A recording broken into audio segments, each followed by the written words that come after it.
மேற்கு தொடர்ச்சி மலையின் மிக அடர்ந்த பகுதியில் சூரிய ஒளியே நுழைய முடியாத ஒரு பள்ளத்தாக்கு இருக்கிறது.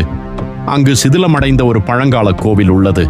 அந்த கோவிலின் வாசலில் 2 பிரம்மாண்டமான கற்சிலைகள் இருக்கும். ஒன்று பாதி மனிதன் பாதி புலி உருவம், இன்னொன்று பாதி மனிதன் பாதி நாக உருவம்.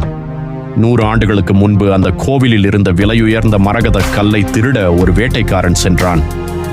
அவன் அந்த கல்லை தொட்ட அடுத்த நொடி காட்டில் ஒரு பயங்கரமான ஓலம் கேட்டது. அந்த கோவிலின் காவல் தெய்வம் அவனை சபித்தது. அந்த சாபம் இதுதான்: அநியாயமாக பிறர் பொருளை தொட்ட உன் கைகள் புலியின் நகங்களாக மாறட்டும், உன் கால்கள் ஓட முடியாமல் கல்லாக மாறட்டும்.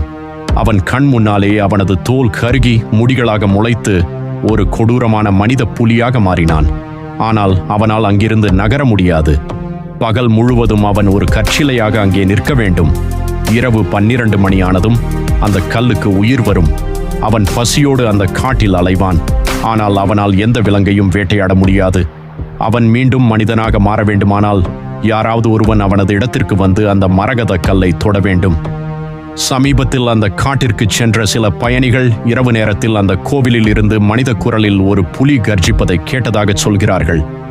இன்னும் விசித்திரம் என்னவென்றால், ஒவ்வொரு அமாவாசை அன்றும் அந்த கோவிலின் வாசலில் ஒரு புதிய கற்சிலை உருவாகிறதாம். அதாவது யாரோ ஒருவன் பேராசையினால் அந்த இடத்திற்கு சென்று சாபத்தை பெற்றுக்கொண்டே இருக்கிறான்.